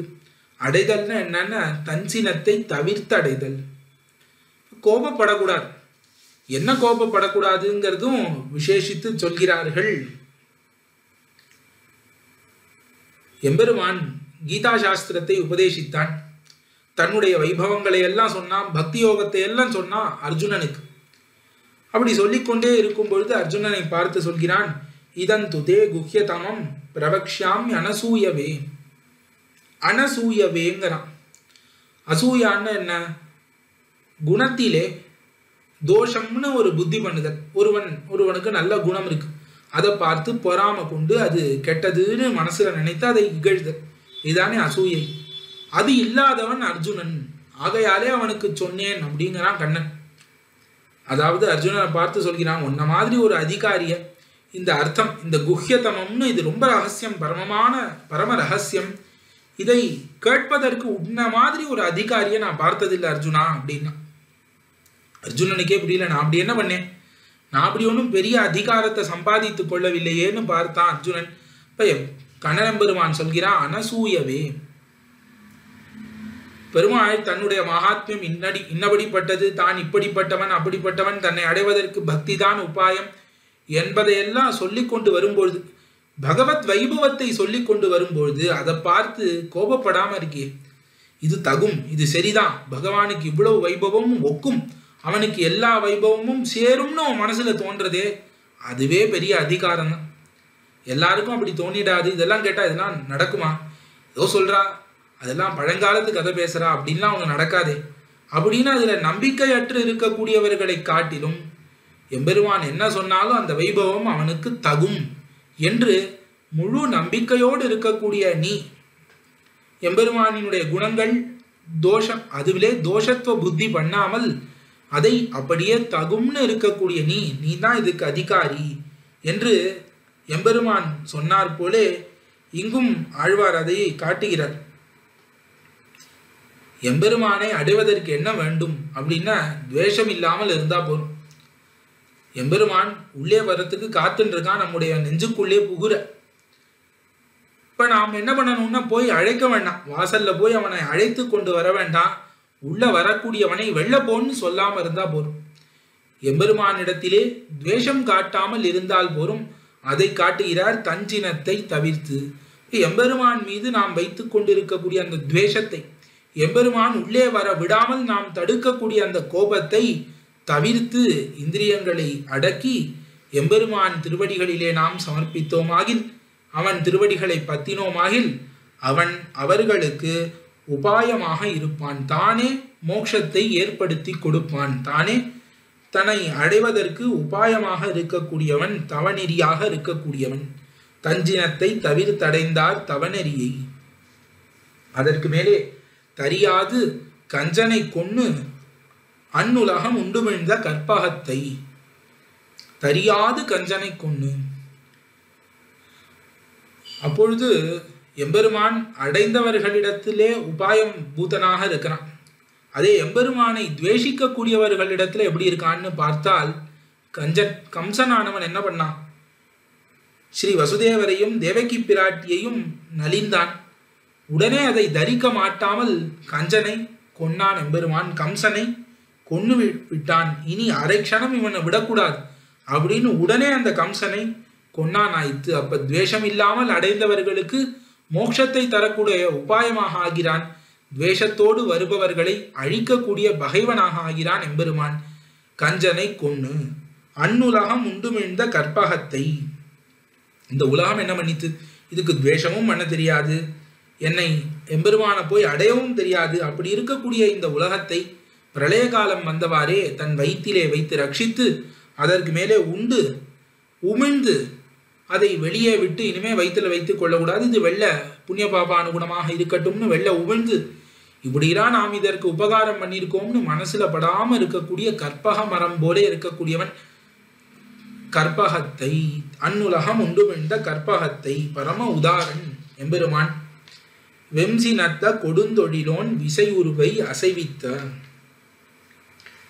வெம்சினம் வெவ்விய சினம், ரொம்ப கொடுமையான சினம், கொடுமையான கோபம், பயங்கரமான கோபம். அந்த குரூரமான கோபத்தை உடைய கோபத்தினாலே ஏற்பட்ட கொடும் தொழிலோன், ரொம்ப கோரமான தொழில், யுத்தம் தொழில்ங்கிறது இங்க யுத்தத்தை சொல்கிறது. அந்த தொழிலை செய்ய அந்த பானாசுரனை அழித்தவன். இல்லைன்னா இந்த கொடுந்தொழிலோன் என்பதற்கு சம்ஹாரம் என்று அர்த்தத்தை வைத்துக் கொண்டு வெவ்விய சினத்தாலே பெரிய கோபத்தினாலே சம்ஹாரம் என்கிற தொழிலை பண்ணக்கூடிய ருத்ரன். அந்த ருத்ரன் கூட புறமுதுகிட்டு ஓடும்படி அவனை அசைத்தான். விசை உருவை அசைவித்தார். அவனுடைய விசை உரு பெரிய வேகத்தோடே வந்தான்.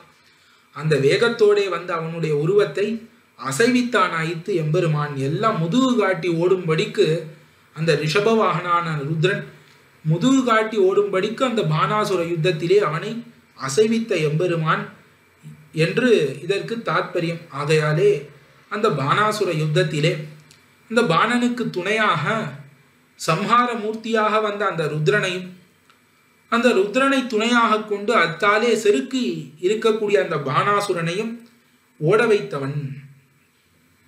இல்ல நரகாசுரன் என்றும் வைத்துக் கொள்ளலாம். இப்படி 3 அர்த்தங்களும் இதற்கு தகும். இப்ப எம்பெருமானை எதிர்த்தவர்களை ஓட வைக்கக்கூடியவன்.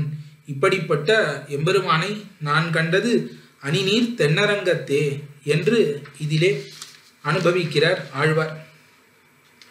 யான் கண்டது தென்னரங்கத்தே. அடுத்து 7ஆம் பாட்டு. சிந்தனையை தவநெறியை திருமாலை பிரியாது வந்தெனது மனத்திருந்த வடமலையை வரிவண்டார் கொந்தனைந்த பொழில் கோவல் உலகளப்பான் அடிநிமிர்த்த வந்தனனை யான் கண்டது அணிநீர் தென்னரங்கத்தே.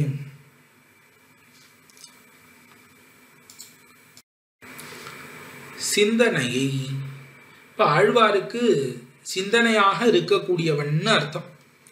ஆழ்வார் என்ன சிந்திப்பாருன்னா, வழுவிலா அடிமை செய்ய வேண்டும் நாம் என்று எப்பொழுதும் கைங்கரியம் பண்ண வேண்டும் என்றுதான் ஆழ்வாருக்கு எப்பொழுதும் சிந்தனை. இப்ப அந்த சிந்தனை நிறைவேற வேண்டும் என்றால் எம்பெருமானுக்கு கைங்கரியம் பண்ண வேண்டும்னு அதுக்கு கூட வரணுமே. ஆகையாலே கைங்கரிய பிரதி சம்பந்தியாக என்னுடைய சிந்தனையிலே எப்பொழுதும் திகழக்கூடிய எம்பெருமான் என்று அனுபவிக்கிறார். கைங்கரியம் அவனுக்கு தானே பண்ண முடியும். அப்படி பிராபியமாக உள்ளவன், கைங்கரியம் தான் பிராபியம், அதை பெறக்கூடியவன் எம்பெருமான் பிராபியமாக உள்ளவன். சரி, பிராபியம் அடையக்கூடிய இடம் அது என்ன? எந்த வழியில் அடையிறது? உபாயம் யாரு? தவநெறியை, அதுவும் அவனேதான். இப்படி பிராபியம் பிராபகம் ரெண்டும் தானாகவே இருக்கக்கூடியவனை தவநெறியை திருமாலை. இப்படி பிராபகனா இருக்கணும்னா கூட புருஷகாரம் வேண்டுமே. அந்த பிராட்டி நித்தியவாசம் பண்ணக்கூடிய திருமார்பை உடையவன். ஆகையாலே பிராபியத்திலையும் பிராட்டிக்கு அந்தர்பாவம் உண்டு, பிராபகத்திலும் புருஷகாரத்வேன அந்தர்பாவம் உண்டு. இப்படி புருஷகாரமாக இருந்து இவனை எம்பெருமானோடு சேர்த்து வைத்து அதற்கு மேலே மிதுனமாக இருந்து கொண்டு இவன் செய்யக்கூடிய அடிமைகளை எல்லாம் வாங்கி கொள்ளக்கூடிய திருவோடு கூட இருக்கக்கூடிய திருமாலை என்று அனுபவித்தார். சிந்தனையை தவநெறியை திருமாலை பிரியாது வந்தெனது மனத்திருந்த வடமலையை. வடமலை திருமலை, வடக்கு திருமலை திருவேங்கடம். அந்த திருவேங்கட மலையை தனக்கு வாசஸ்தானமாக உடையவன் வடமலைனே எம்பெருமானை கூறுகிறார் ஆழ்வார். இப்ப வடமலை வேறு, வடமலையில் இருக்கக்கூடிய எம்பெருமான் வேறுன்னு கிடையாது. ஆழ்வார்கள் எப்பொழுதுமே மலையத்தான் அனுபவிப்பான். வடமாமலை உச்சியை அப்படின்னு அருளி செய்கிறார்கள் ஆழ்வார்கள். இப்ப அந்த வடமாமலை மலையை அனுபவிக்கும் போது அந்த மலையிலே தானும் ஒரு பாகமாக திருவேங்கடமுடையான் நிற்கிறபடியினாலே அந்த திருவேங்கடமுடையானையும் சேர்த்து அனுபவிக்கிறார்களே தவிர திருவேங்கடமுடையான் இருப்பதனால் அந்த மலையை அனுபவிக்கணும். அந்த மலைதான் ஆழ்வார்களுக்கு பிராபியம்.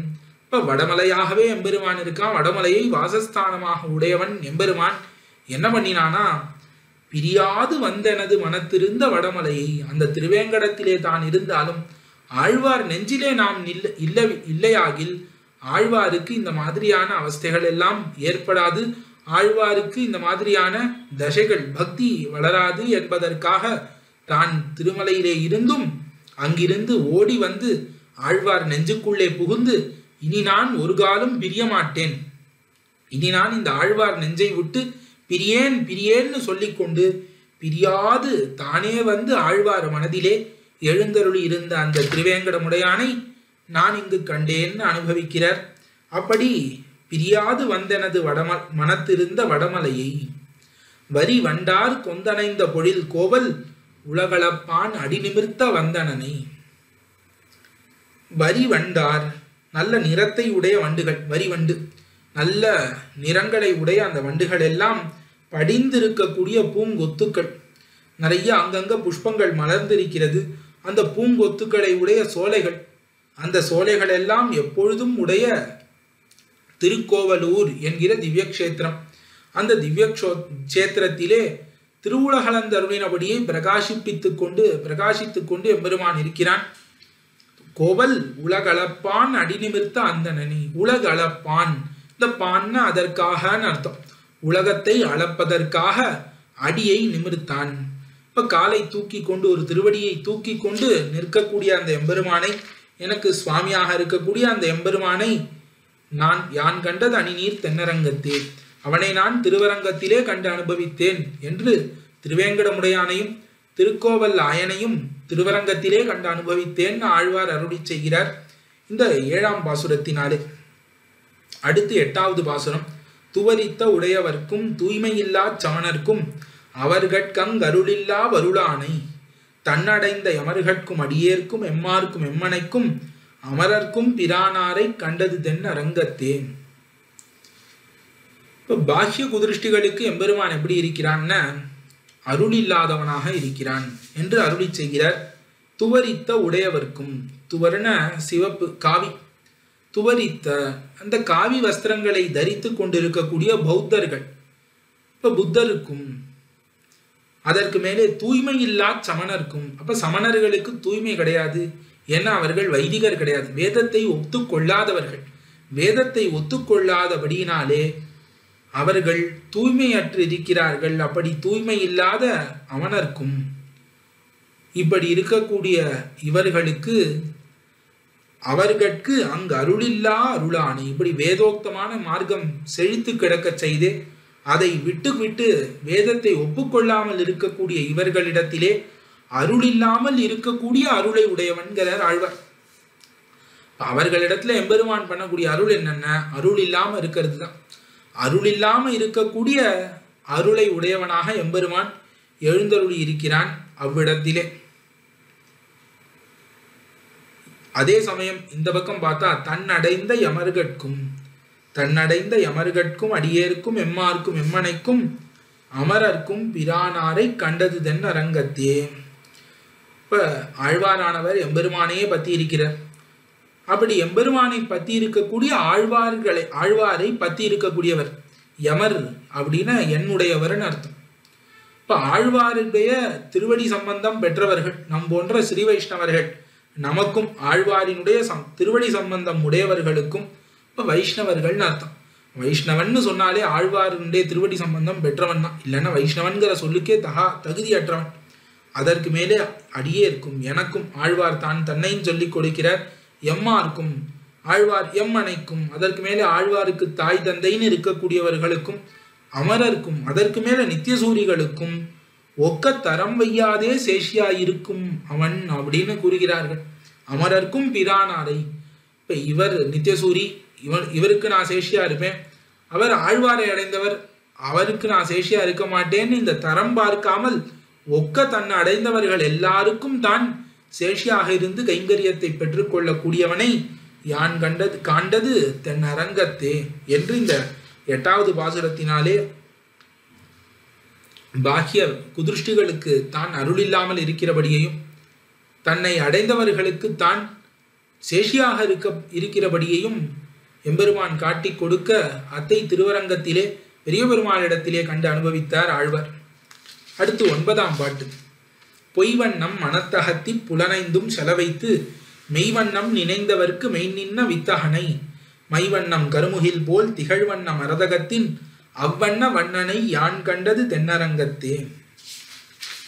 பொய்வண்ணம் மனத்து அகத்தி புலனைந்தும் செலவைத்து மெய்வண்ணம் நினைந்தவர்க்கு மெய் நின்ன வித்தகன் என்று எம்பெருமானை இந்த விசேஷணத்தினாலே குறிப்பிடுகிறார்.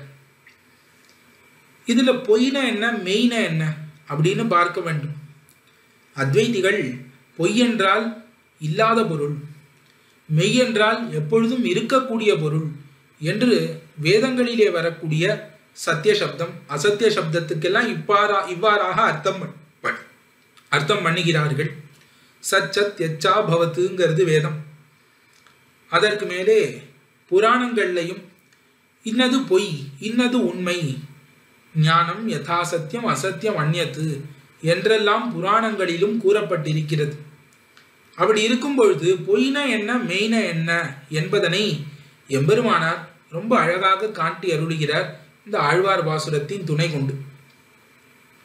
அதாவது இந்த ஆத்மா இருக்கிறதே, ஜீவாத்மா, இவன் ஞானஸ்வரூபனாக இருக்கிறபடியினாலே எப்பொழுதும் மாறுபாடடையாமல் ஒரே மாதிரி இருப்பான். இப்போ இன்னைக்கு ஆத்மா இருக்கானா இருக்கான், நாளைக்கு ஆத்மா இருக்கானா நாளைக்கும் இருக்கிறான், அதற்கு அடுத்த நாள் இருக்கானா இருக்கிறான். ஆகையாலே எப்பொழுதும் ஒருபடிப்பட இருப்பதினாலே இந்த ஆத்மாவை பல இடங்களிலும் சத்திய சப்தத்தினாலும் சத்து சப்தத்தினாலும் வேதங்கள் கூறுகிறது. இப்போ மெய் அப்படின்னு சொன்னாலே ஜீவாத்மா பரமாத்மா தான். அதை தவிர இந்த அச்சித்து இருக்கே, இந்த அச்சித்து சம்பந்தம், இன்னைக்கு குடம்னு இருக்கும், நாளைக்கு அது உடஞ்சி போயிடுச்சுன்னா குடம் இருக்காது, அது வேற பொருளாக மாறிடும். அதை பொடியாக்கினோன்னா பொடியாகும், திருப்பி அதை உருண்டை பிடிச்சோன்னா உருண்டைன்னு ஆகும். இப்போ இந்த ஏதோ ஒரு வகையில தான் மாறுபாடு அடைந்து கொண்டே இருக்கக்கூடிய பொருள் ஆகையாலே இது பொய் என்று கூறப்படுகிறது. இப்போ பொய் என்கிற வார்த்தையினாலே இந்த பிரகிருதி, அதுவும் இந்த பிரகிருதியில இருக்கக்கூடிய பிராகிருத திரவியங்களும் இவ்விடத்திலே குறிக்கப்படுகிறது. வேதத்துக்கு அப்படி எம்பெருமானார் அர்த்தம் அருளி செய்கிறபடியினாலே இப்போ பொய் வண்ணம் மனத்தகத்தி, இந்த பிரகிருதியிலும் பிராகிருதமான திரவியங்களிலும் சம்சாரத்திலும் நாம் வைத்திருக்கக்கூடிய அந்த சங்கத்தை, நம்முடைய மனசை அதில் தானே ஈடுபட்டு வைத்திருக்கிறோம், அந்த ஈடுபாடை எடுக்க வேண்டும். மனதை இந்த பிரகிருதி பிராகிருதத்திலிருந்து சம்சாரத்திலிருந்து நாம் புடுங்கி எடுக்க வேண்டும். முதலிலே அதை எடுக்க வேண்டும். அப்படி எடுத்தால், மனசை எடுத்தால் கூட இந்த இந்திரியங்கள் என்ன பண்ணும், கண் காதெல்லாம் எனக்கு விஷயம் வேண்டும், எனக்கு விஷயம் வேண்டும், இந்த பொய் தான் வேண்டும்னு அது பின்னாடியே ஓடும். ஆகையாலே மனதை எடுத்தாலும் இந்த இந்திரியங்களை அவ்வளவு சுலபமா அடக்க முடியாது. ஆகையாலே இந்திரியாணி பிரமாதீனின்னு கண்ணன் சொல்கிறான். இந்த மனசை அது இழுத்துண்டு ஓடிடும் இந்திரியங்கள். ஆக பொய்வண்ணம் மனத்தகத்தின்னு இந்த பிரகிருதி பிராகிருதங்களிலிருந்து நாம் மனசை கட்டுப்படுத்தி எடுத்துக்கொண்டால் கூட இந்திரியங்கள் விடாது. இந்திரியங்களையும் அடக்க வேண்டும். புலனைந்தும் செலவைத்து, இப்ப இந்த 5 புலன்கள் இருக்கிறதே, பஞ்சே இந்திரியங்கள், அந்த இந்திரியங்களை விஷயங்களில் இருந்து மீட்டு எடுத்து கொண்டு வர வேண்டும். விஷயங்களை விட்டு பிரித்து கொண்டு வர வேண்டும். அதற்கு மேல என்ன பண்ண வேண்டும்னா மெய்வண்ணம் நினைந்தவர்க்கு, இப்போ உண்மையாக மெய்னா இந்த ஆத்மா, இந்த ஆத்மாவினுடைய சொரூப சுபாவங்களை எல்லாம் அப்போதுதான் நமக்கு தெரிந்து கொள்ள முடியும்.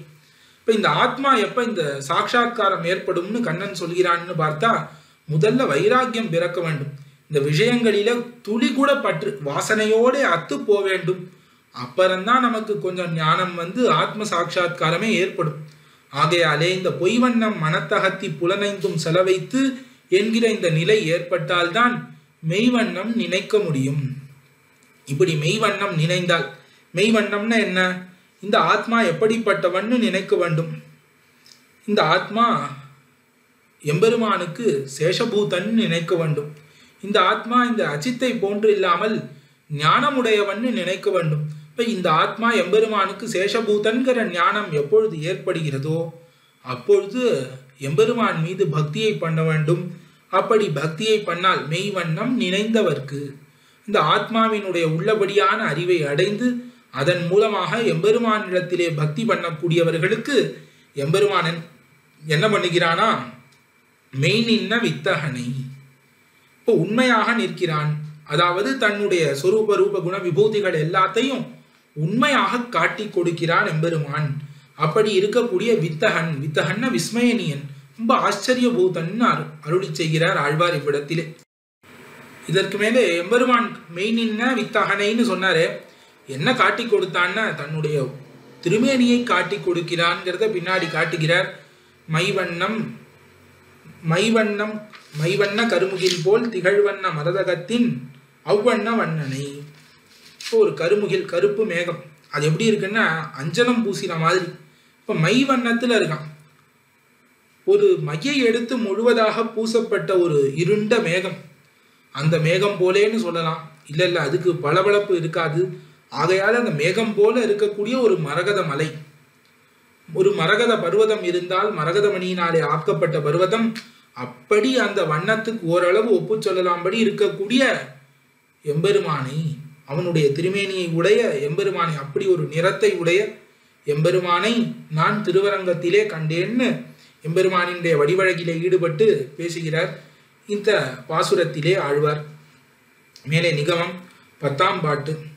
ஆமருவி நிறைமேய்த்த அணியரங்க தம்மானை காமருசீர் கலிகண்ணி ஒலி செய்த மலிபுகழ் சேர் நாமருவு தமிழ் மாலை நாலிரண்டோடு இரண்டினையும் தாமருவி வல்லார் மேல் சாரா தீவினை தானே. ஆமருவி நிறைமேய்த்த அணியரங்க தம்மானை, ஆமருவி நிறைமேய்த்தான், அதாவது பசுக்கள். இந்த பசுக்கள்லாம் தங்களை ரட்சிக்கிறதுக்கு சாமர்த்தியம் இல்லாதது. ஆகையாலே அந்த பசுக்களை பின் சென்னு மேய்த்தான் எம்பெருமான், பொருந்தி ரட்சித்தான். அவ்வளவு சுலபன்னு பார்த்தார். அப்புறம் பெரிய பெருமாள் பார்த்தார், நீ கிருஷ்ணாவதாரத்தையே அனுபவிக்கிறியே, அதுவே இப்படி ஒரு சௌலபியமான அனுபவிக்கிறியே கிருஷ்ணாவதாரத்துக்கு, என்னை பார்க்க மாட்டியான்னு திருவரங்கத்திலே இருக்கக்கூடிய இருப்பை காட்டி கொடுத்தான் பெரிய பெருமாள். அணி அரங்க தம்மானை. இப்போ பெரியவாச்சான் பிள்ளை காட்டுகிறார், கிருஷ்ணாவதாரத்தை பார்க்கும் பொழுது பரத்வத்தை பார்த்து, அப்பா இவ்வளவு பரத்வம் உடையவன் இப்படி கிருஷ்ணாவதாரம் பண்ணுகிறானேன்னு தோணித்தான் ஆழ்வாருக்கு. கிருஷ்ணாவதாரத்தை அனுபவித்து விட்டு அணியரங்க தம்மானான பெரிய கோவிலை அனுபவிக்கும் பொழுது பார்த்தால் கிருஷ்ணாவதாரம் பரத்வம் மாதிரி இருக்கு. இங்க இருக்கிற சௌலபியத்தை பார்க்கறச்சு. இப்ப திருவரங்கத்திலே எம்பெருமான் சகல மனுஜ நயன விஷயமாக பள்ளி கொண்டருளும்படிக்கு இருக்கக்கூடிய அந்த சௌலபியத்தை பார்த்தால் கிருஷ்ணாவதாரம் இது ஏதோ பரத்வம் போல இருக்கு. கிருஷ்ணனா அவன்லாம் ரொம்ப பரன், அவனெல்லாம் கிட்ட முடியுமா அப்படின்னு மனசிலே நினைக்கலாம் படிக்கு கோவிலிலே வந்து ரொம்ப சுலபனாக பள்ளி கொண்டருளக்கூடிய எம்பெருமான் அணியரங்க தம்மானை காமருசீர் கலிகண்ணி. காமரு சீர், காமரு அப்படின்னா ஆசைப்படக்கூடிய லக்ஷ்மியை உடைய கலிகண்ணி. கலிகண்ணின்னா திருமங்கை ஆழ்வார். எனக்கு என்ன லக்ஷ்மி இருக்குன்னா வைஷ்ணவ லக்ஷ்மி, வைஷ்ணவ ஸ்ரீயோடே கூடினவர் திருமங்கை ஆழ்வார். இந்த திருமங்கை ஆழ்வாரினுடைய வைஷ்ணவ ஸ்ரீயை பார்த்தா நமக்கும் இப்படி வராதான்னு எல்லாரும் விரும்புகிறார்கள் திருமங்கை ஆழ்வாரை. அப்படி எல்லாரும் விரும்பக்கூடிய வைஷ்ணவ ஸ்ரீயை உடைய கலிகண்ணி. கலின்னா இந்த கலிகாலத்தை கண்ணக்கூடியவர், அழிக்கக்கூடிய அந்த கலிகண்ணியான திருமங்கை ஆழ்வார் ஒலி செய்த மலிபுகழ் சேர். அவர் ஒலியை உடைத்தாக செய்த இந்த தமிழ் மாலை, ஒலியோடு செய்த இந்த தமிழ் மாலையை எல்லாரும் நாமருவு தமிழ் மாலை நாலிரண்டோடு இரண்டினையும் தாமருவி வல்லார் மேல் சாரா தீவினை தானே. யாருடைய நாவிலே இந்த தமிழ் மாலை மருவி இருக்கிறதோ, அப்ப அவர்கள் நாக்கிலே இந்த தமிழ் மாலை நித்தியமாக வாசம் செய்ததாகில் இந்த திருமொழி அவனுடைய நாக்கில் இருந்தா போறோம். நாமருவுன்னு மனசுல கூட அவன் நினைக்க வேண்டாம். ஏதோ வாயில அப்படியே ஏதோ பாட்டு பாடுற மாதிரி அர்த்தமே தெரியாம வாயிலே இந்த தமிழ் மாலையை பாடினால் கூட போறோம். அப்படி இருக்கக்கூடிய சிலர் நாமருவு தமிழ் மாலை அப்படின்னு அப்படி மனசே சககாரம் இல்லாமல் வாயிலே பாடினால் கூட வாயிலே ஒட்டி கொண்டு, நாமருவு வாயிலேயே ஒட்டி கொண்டு இருக்கக்கூடியது. அவ்வளவு இனிமையான தமிழ் மாலைன்னு தாற்பயம். அப்படி இருக்கக்கூடிய இந்த தமிழ் மாலையை மருவி வல்லார், யார் ஒருவர் தன்னுடைய மனசிலே இத்தை அனுசந்திக்கிறார்களோ கற்கிறார்களோ அனுசந்தித்து கற்கிறார்களோ அவர்கள் மீது சாரா தீவினை. இவர்கள் இந்த தன்னுடைய பாபங்களை எல்லாம் போன்னு போக்க வேண்டாம். அந்த பாபங்களே என்ன பண்ணும், இங்க நாம் இருக்கக்கூடாது, இது நம்முடைய இடம் இல்லை அப்படின்னு இவர்களை தொழுது விட்டு ஓடிப்போம். அப்படிப்பட்ட பலஸ்ருதி இந்த பதிகத்துக்கு ஆழ்வார் சாதிக்கிறார். ஆக இந்த பதிகத்தினாலே ஒவ்வொரு பாசுரத்திலும் திருப்பார்கடல் நாதன் என்ன, பற்பல அவதாரங்கள் என்ன, வராக அவதாரம் என்ன, திருவிக்கிரம அவதாரம் என்ன, கிருஷ்ணாவதாரம் என்ன, ராமாவதாரம் என்ன, மத்துமுண்டான எல்லா திவ்ய சேஷ்டிதத்தையும் திருவரங்கம் பெரிய கோவிலிலே 2 ஆற்றங்கரை நடுவிலே பெரிய பெருமாள் காட்டி கொடுக்க அத்தை அனுபவித்து ஹிருஷ்டராய் பேசக்கூடிய பாசுரமாக அமைந்தது இந்த கைமான மழகளிரு என்கிற இந்த திருமொழி. இத்தை யதாமதி அடியேன் விண்ணப்பித்தேன். இதிலே குற்றங்கள் இருப்பின் க்ஷமிக்க பிரார்த்தித்து அமைகிறேன். ஆழ்வார் திருவடிகளே சரணம், எம்பெருமானார் திருவடிகளே சரணம், ஜியர் திருவடிகளே சரணம். பற்பமெனத்திகள் பைங்கழலும் தன் பல்லவமே விரலும். பற்பமெனத்திகள் பைங்கழலும் தன் பல்லவமே விரலும். பாவனமாகிய பைந்துவராடை பதிந்த மருங்கழகும். பாவனமாகிய பைந்துவராடை பதிந்த மருங்கழகும். முப்புரி நூலோடு முன்கையில் ஏந்திய முக்கோல் தன்னழகும். எப்பொழுதும் யதிராசன் வடிவழகு என் இதயத்துள்ளதால். இல்லை எனக்கெதிர், இல்லை எனக்கெதிர், இல்லை எனக்கெதிரே. இல்லை எனக்கெதிர், இல்லை எனக்கெதிர், இல்லை எனக்கெதிரே. இல்லை எனக்கெதிரே, இல்லை எனக்கெதிரே, இல்லை எனக்கெதிரே.